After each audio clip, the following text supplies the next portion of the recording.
Pemirsa, jumpa lagi dengan saya Dr. Anda Celis Lindriati SHMH yang berkantor hukum di Cipta Lovem Jalan Sidosermo PDK 2 Kavling 370 Surabaya, Jawa Timur, Indonesia.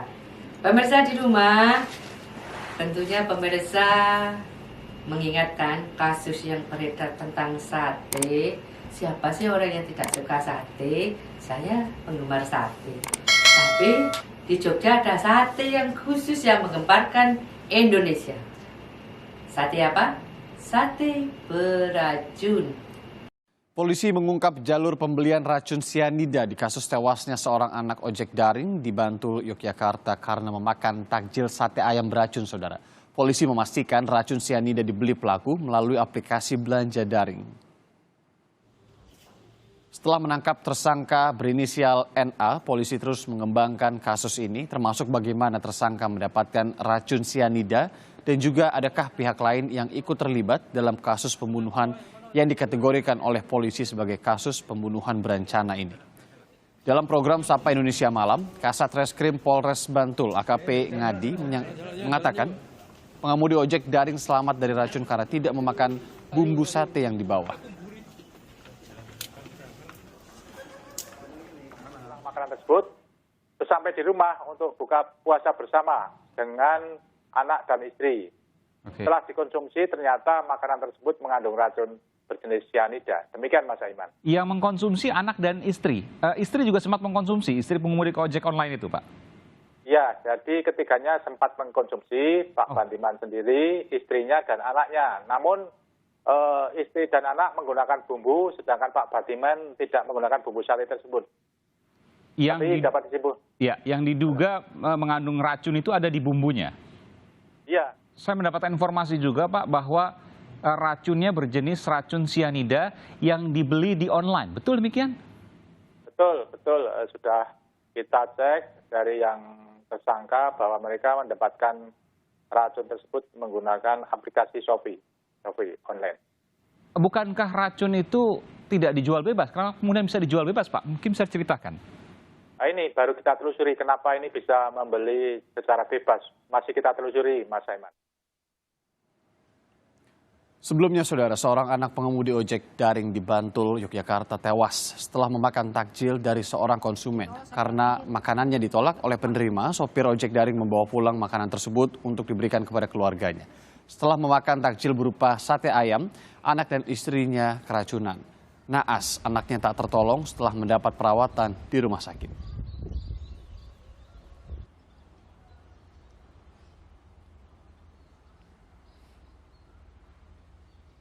Wow, bagaimana bisa sate hidangannya nikmat menjadi beracun?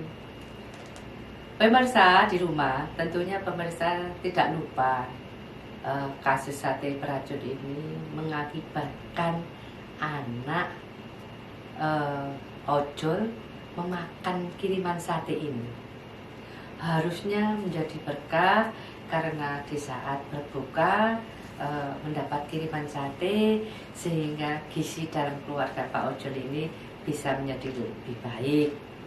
Tapi apa yang terjadi pemirsa, ketika bocah ini menyantap sate dengan nikmatnya, tak seberapa lama dia kejang-kejang, mulutnya berbusa, kemudian dibawa ke rumah sakit, tidak sampai ke rumah sakit, sudah meninggal. Tentunya orang tua maupun masyarakat kan terkejut. Ada apa dengan satenya? Siapa yang mengirim sate? Ada kepentingan apa orang ini mengirim sate ke keluarga Pak Ojol ini? Ternyata netizen itu ada juga baiknya juga. Hal-hal yang tertutup bisa disingkap dari ketidakpercayaan, kegelisahan netizen. Masa seorang anak kecil, seorang ojol memiliki musuh sehingga mengirimkan sate yang membuat keluarganya atau dia kehilangan salah satu anaknya. Tentunya kan heran. Ternyata polisi pun menanggapi kegelisahan netizen, kemudian dilakukan penyelidikan. Apa yang terjadi pemirsa? Ternyata sate itu sudah dibubui sianida. Saya jadi berpikir, masih ingat kopi sianida? Nah ini jadi sate sianida. Wow, apakah anak Pak Ojol ini seorang pengusaha atau seorang selebritis atau seorang pemuda yang tampan sehingga menjadi rebutan banyak wanita, sehingga ada seorang wanita yang rela mengirimkan sate yang sudah dibubui sianida agar si anak ini tewas. Ternyata usut punya usut, sate bersianida ini dikirimkan oleh seorang perempuan yang tidak dikenal oleh Pak Ojol ini dan tidak dikenal oleh si anak Pak Ojol ini. Nah, kenapa kok bisa salah sasaran? Wah, tentu saja yang menjadi target sate sianida bisa sujud syukur dong. Alhamdulillah satenya tidak saya makan, dimakan orang lain. Tapi tahu nggak Pak, yang seharusnya memakan sate sianida harusnya Anda yang merasakan hal ini. Karena kenapa ada seorang wanita cantik tiba-tiba ingin mengirimi Anda sate sianida? Kalau Anda mengatakan saya tidak kenal, wow, apakah ada orang gila sendirian menggilai orang sendirian, ibarat bertepuk sebelah tangan saja, kemudian mengirimi Anda tiba-tiba sate bersianida? Tentunya tidak semudah itu, Fergunso, kata orang-orang, kata netizen. Nah, pemirsa di rumah, pembunuhan yang dilakukan oleh si wanita ini ternyata dilatar belakangi sakit hati kepada seseorang yang akan dikirimi itu, yang salah alamat. Ternyata seorang perwira penegak hukum. Saya tidak sebutkan siapa, karena saya juga penegak hukum. Penegak hukum juga ada, saya pengacara, ada kepolisian, ada kejaksaan, ada hakim. Nah, yang satu ini saya katakan penegak hukum saja. Nah, tapi kan itu tidak mengatasnamakan sebuah institusi, tapi perorangan. Nah, orang ini ternyata si penegak hukum ini menjalin hubungan asmara dan telah menikah siri. Nah, ketika wanita ini sudah yakin dengan janji-janji Pak ini ingin menikahnya secara resmi, tapi sebelumnya dinikah siri dulu, maka yang si wanita ini berbunga-bunga hatinya. Siapa sih yang tidak bangga dinikahi dengan seorang Pak polisi atau seorang penegak hukum? Pasti dia akan gembira, apalagi diiming-iming akan dinikahi secara resmi. Ternyata bapak ini menikah dengan orang lain, dan yang sudah dinikahi siri ini dibiarkan begitu saja. Itulah awal mula kronologis peristiwa pengiriman sate bersianida ini, pemirsa. Nah, bagaimana dengan pernikahan siri yang dilakukan Pak penegak hukum ini menurut Undang-Undang Pernikahan Nomor 1 Tahun 1974? Apakah diizinkan negara? Tidak.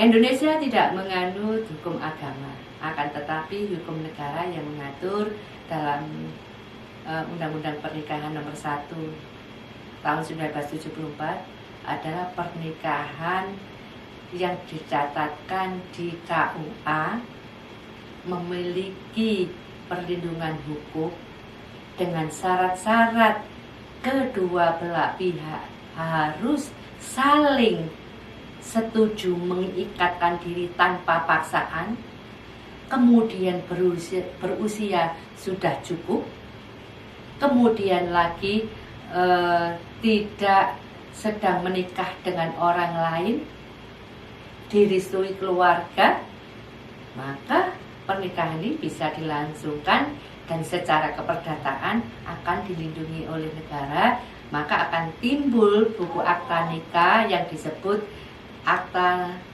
surat akta pernikahan. istri mendapat, suami pun mendapat. Nah, ketika sudah mendapatkan bukti otentik, maka suami istri ini mendapatkan perlindungan hukum di dalam dia mengarungi bahtera kehidupan pernikahannya. Nah, bagaimana dengan kawin siri? Sudah saya sebutkan, kawin siri tidak memiliki berkekuatan hukum di dalam negara kita, di dalam perundang-undangan hukum pernikahan di negara kita. Pemirsa di rumah, kita telisik lagi bagaimana si perempuan cantik ini tega-teganya dia mengirimkan sate cyanidanya ini lewat Gojek, lewat ojol, dan kok bisa salah kirim. Nah, berarti si wanita ini sudah merencanakan pembunuhan terhadap oknum X ini. Nah, kalau dalam kitab undang-undang hukum pidana, di mana ya letak pasalnya? Yuk kita baca, kita dengarkan. Pada pasal 340 menyatakan bahwa barang siapa dengan sengaja dan dengan terencana terlebih dahulu menghilangkan nyawa orang lain, dipidana karena pembunuhan dengan berencana dengan pidana mati atau pidana penjara seumur hidup atau selama-lamanya, paling lama 20 tahun. Pemirsa, kenapa pembunuhan berencana ini mendapatkan hukuman yang begitu berat? Karena di unsurnya unsur rencana. Jadi sudah ada niat untuk menghabisi nyawa orang lain. Jadi karena ada rencana terlebih dahulu, maka dengan sadar, dengan pertimbangan penuh, dia bertekad menghilangkan rencana mengambil nyawa orang lain. Maka dari itu hukumannya sangat berat. Karena pembunuhan itu bermacam-macam, pemirsa. Ada yang karena membela diri, umpamanya bertemu dengan perampok, kemudian dia ditodongkan pistol oleh perampok, atau dia ditodongkan oleh pisau oleh perampok.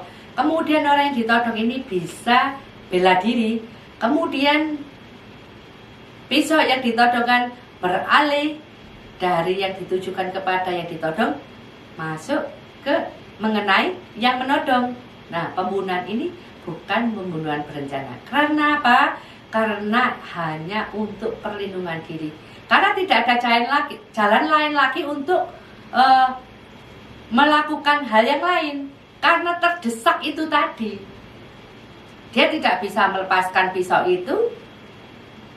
Karena pisau itu sudah menempel di kulitnya, yang dia lakukan menangkis. Nah, ketika menangkis itulah pisau itu masuk ke dalam perut si penodong. Itu tidak direncanakan. Itu adalah perbuatan mempertahankan diri. Itu hukumannya beda dengan yang sudah direncanakan. Tentu Anda juga masih ingat, ada seorang kekasih yang marah karena kekasihnya itu dilakukan perbuatan cabul oleh orang lain. Kemudian kekasih ini merencanakan pembunuhan terhadap orang yang melakukan perbuatan cabul tersebut terhadap pacarnya. Dibunuhlah dia. Nah, warga netizen marah-marah. Kenapa dia membela kekasihnya kok di penjara? Kalau saat itu pelaku bersama-sama dengan korban, kemudian dia membela saat itu, kemudian mengenai para pelaku, maka tindakan itu disebut tidak terencana. Tapi karena si laki-laki ini membuat rencana ketika mendapat cerita dan dia melakukan pembunuhan, maka dia dikenakan pembunuhan berencana. Jadi masyarakat harus paham, tidak semua pembunuhan itu direncanakan, tapi bisa juga karena keadaan tertentu yang memaksa dilakukan pembunuhan. Jadi jangan terkecoh dengan politisasi kata-kata pembunuhan.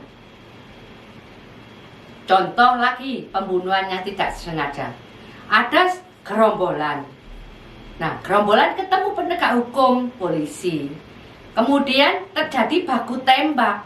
Nah, ketika dia berlari, polisi maunya menyasar kaki, ternyata terkena perutnya atau terkena bagian yang lainnya sehingga merebut atau terjadi kematian terhadap pelaku adu tembak tersebut, maka itu bukan termasuk pembunuhan berencana.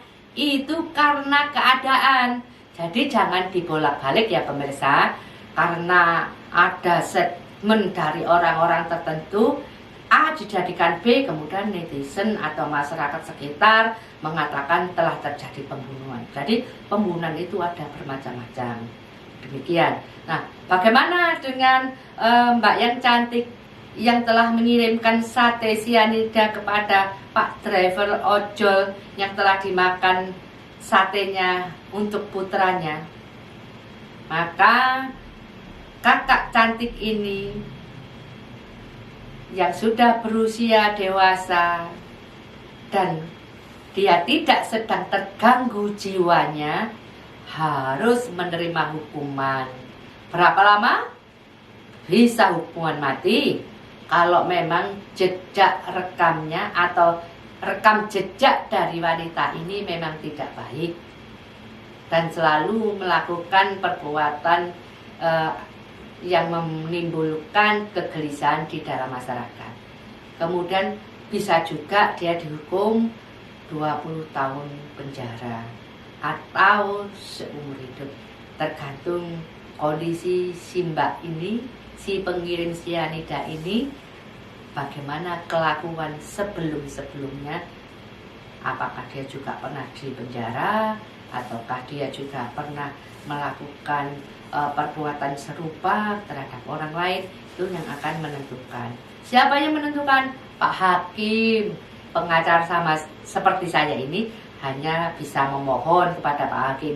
Pak Hakim, karena pembunuhan ini direncana, maka saya mohonkan untuk dihukum mati. Nah, untuk bisa dihukum mati, saya seorang pengacara harus menyajikan bukti-bukti yang kuat sehingga si pelaku ini memang layak dihukum mati.